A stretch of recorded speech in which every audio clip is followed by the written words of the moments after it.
Assalamualaikum warahmatullahi wabarakatuh. Apa kabarnya teman-teman? Balik lagi di Supreme Detector. Hari ini kita bakal kembali mengikuti kegiatan diplomasi kemanusiaan dari Kemenlu, khususnya Menteri Luar Negeri kita, Ibu Retno Marsudi. Setelah sebelum-sebelumnya kita juga telah mengikuti kegiatan Menlu Retno di ICJ, International Court of Justice, dan yang kemarin baru saja masih hangat yaitu di Human Rights Council atau Dewan HAM Dunia. Nah, hari ini kita bakal mendengarkan pernyataan pers dari Menteri Luar Negeri terkait kunjungan-kunjungannya yang akan dilakukan setelah dari ini ya, Jenewa, Swiss. Di video ini teman-teman semua kita sudah dapat informasinya langsung yang disampaikan oleh Menteri Luar Negeri kita, Ibu Retno. Di sini Bu Retno akan menjelaskan beberapa segmen penting. Yang pertama adalah High Level Segment Conference on Disarm. Yang kedua High Level Segment ke-55 Sidang Dewan HAM PBB. Yang ketiga pertemuan Komite Menlu Liga Arab OKI dengan Sekjen PBB. Yang keempat side event terkait Palestina Human Rights Situation in Occupation Palestinian Territory.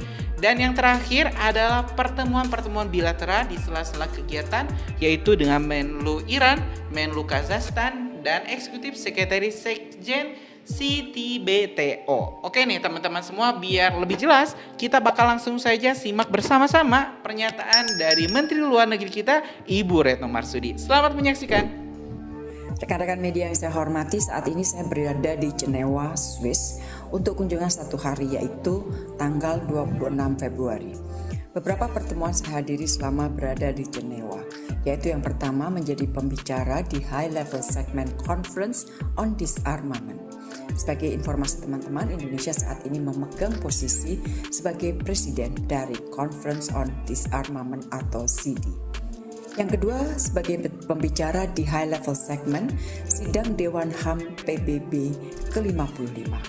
Dan sebagai informasi juga teman-teman bahwa selama setahun ini Indonesia menjabat sebagai wakil presiden dari Dewan HAM.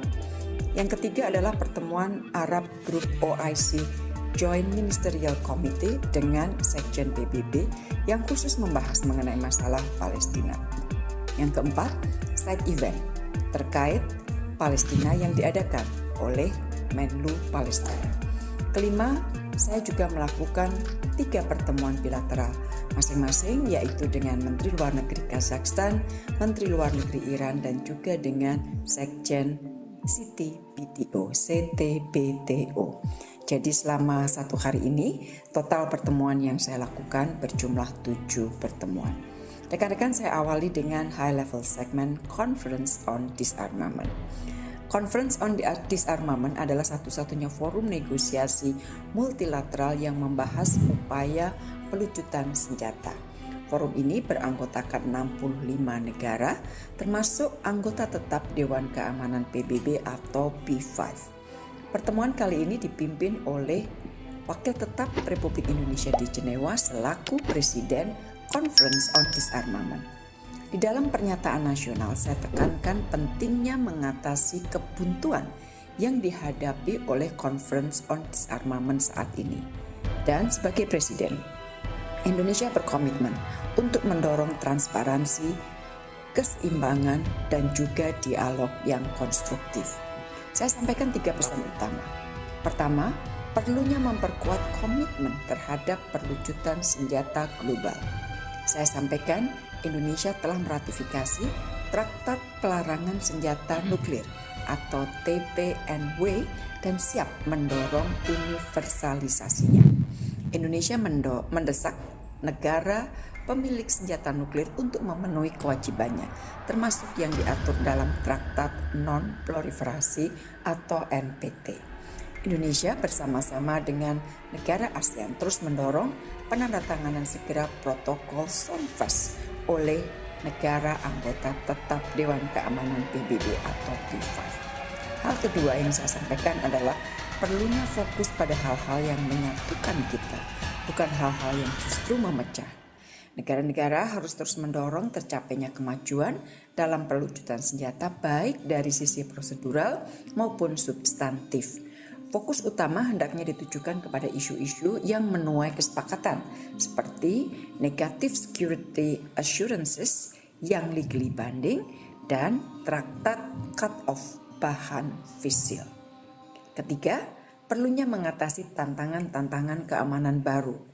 Conference on Disarmament harus adaptif dan responsif terhadap landscape keamanan yang terus berubah, termasuk munculnya teknologi baru dalam sistem persenjataan dan perang modern, serta mewujudkan traktat untuk mencegah perlombaan senjata di antariksa.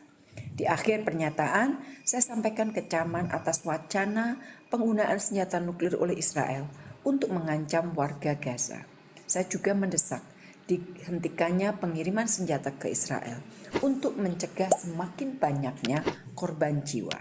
Dan terakhir saya sampaikan penyesalan terkait tidak tercapainya kesepakatan mengenai aplikasi Palestina sebagai observer di Conference on Disarmament. Rekan-rekan yang saya hormati, pertemuan selanjutnya adalah high level segment sidang Dewan HAM PBB yang ke-55.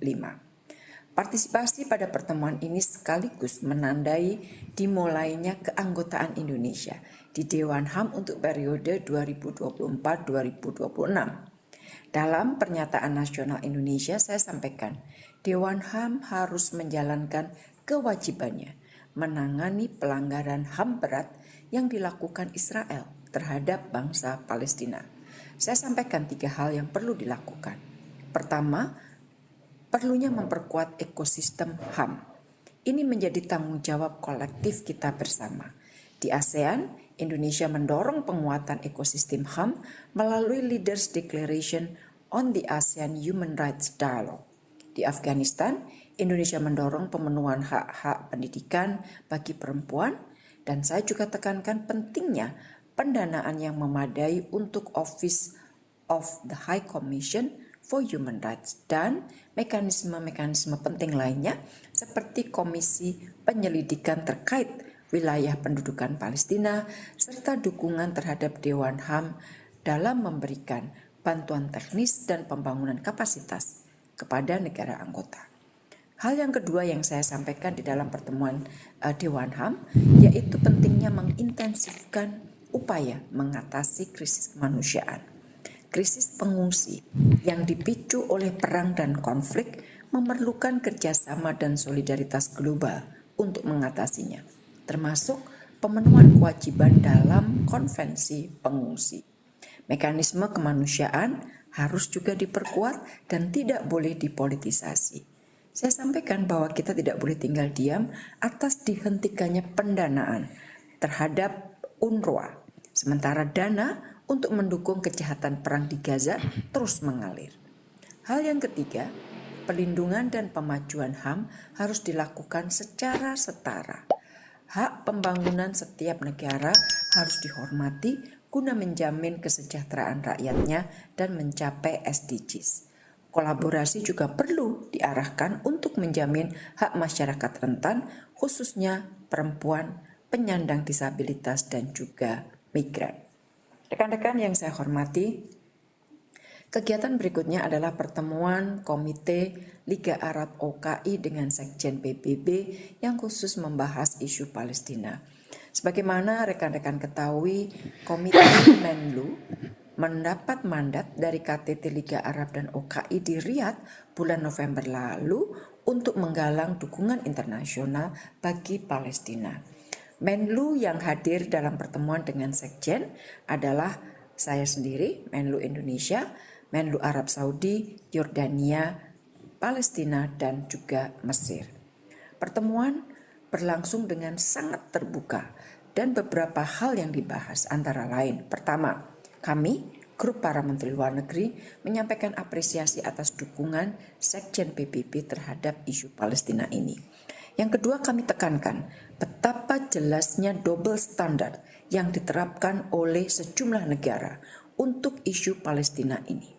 Yang ketiga, kita perlu bekerja keras untuk menyelamatkan UNRWA, mengingat pentingnya UNRWA bagi pengungsi Palestina, bukan saja yang tinggal di Gaza, namun juga pengungsi Palestina yang tinggal di tepi barat, Yordania, Syria, dan lain-lain. Yang keempat, para Menteri Luar Negeri OKI yang hadir menyampaikan kembali komitmennya untuk terus berjuang bagi Palestina. Dan yang kelima kami sampaikan, two-state solution menjadi satu-satunya solusi. Dan ini penting untuk terus menjadi pedoman bagi kita semua. Rekan-rekan, kegiatan selanjutnya adalah side event terkait Palestina. Jadi isu Palestina ini banyak sekali dibahas di semua event yang dilakukan di markas besar PBB di Jenewa pada hari ini. Side event untuk Palestina, tema yang diambil adalah Human Rights Situation in the Occupied Palestinian Territory dan diselenggarakan oleh Palestina. Para Menlu yang tergabung dalam komite Menlu Liga Arab dan OKI yang tadi saya sebutkan, Menlu Arab Saudi, Yordan, Mesir, saya sendiri dan tentunya Palestina turut hadir dalam side event ini.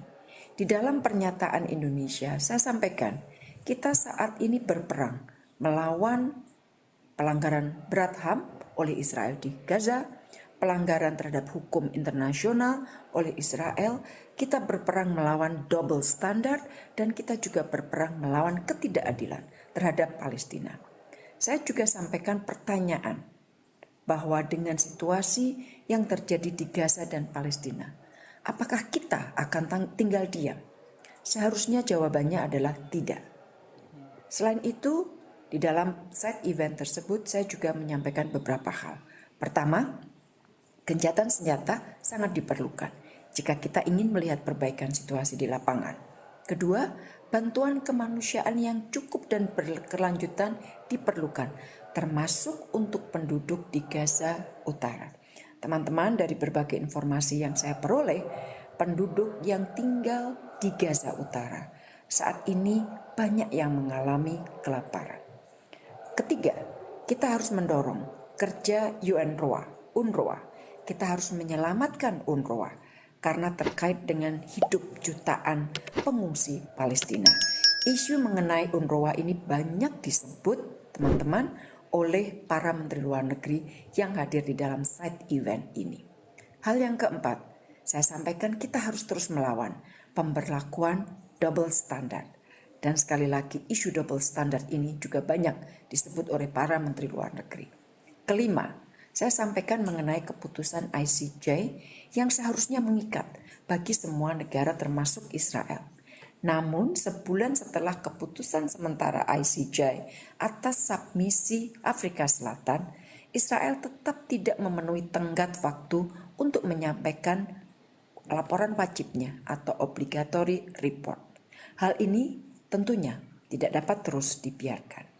Keenam, saya sampaikan, hentikan dukungan dan pengiriman senjata kepada Israel. Dan sebagai penutup saya sampaikan bahwa kita harus terus bersama. Kita harus terus bekerja sama untuk memerangi ketidakadilan yang sudah berlangsung sangat lama bagi bangsa Palestina.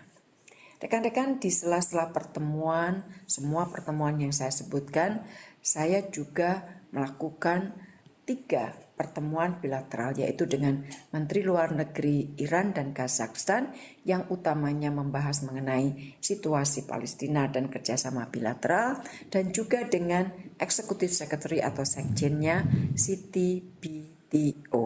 Dengan Iran, selain masalah Gaza, kita membahas mengenai kerjasama robotik Telesurgery Center di Indonesia yang MOU-nya sudah ditandatangani pada bulan Desember lalu. Sedangkan dengan Kazakhstan dibahas mengenai dukungan Kazakhstan atas upaya untuk segera menyelesaikan negosiasi Indonesia EAEU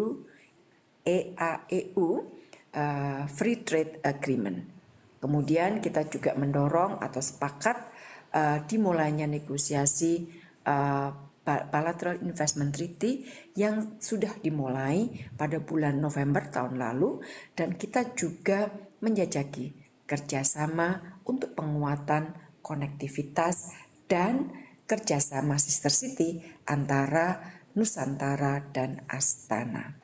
Sedangkan dengan CTBTO dibahas kerjasama Indonesia CTBTO antara lain dalam pemantauan gempa bumi dan tsunami, dan saya sampaikan komitmen dukungan Indonesia terhadap CTBT sebagai traktat yang sangat penting bagi keamanan global dan perlucutan senjata, serta apresiasi kepada CTBTO dalam mendorong penghentian uji coba nuklir.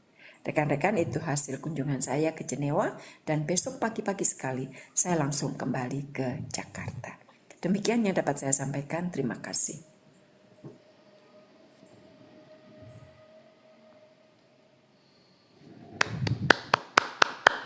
Ya teman-teman, kita ucapkan terima kasih untuk Menteri kita, Menteri Luar Negeri kita, Ibu Retno Marsudi, yang tak kenal lelah terus memperjuangkan hak rakyat Palestina yang saat ini masih tertindas oleh penjajahan Israel.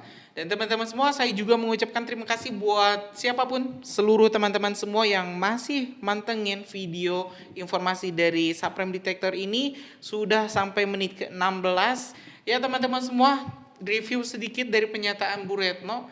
Saya sangat mengapresiasi karena di tengah hiruk-pikuk politik dalam negeri kita, Menteri Luar Negeri kita ini, Bu Retno, itu salah satu Menteri Indonesia yang tidak terpengaruh dengan politik dalam negeri. Pilpres apapun, ya itu nggak kepengaruh.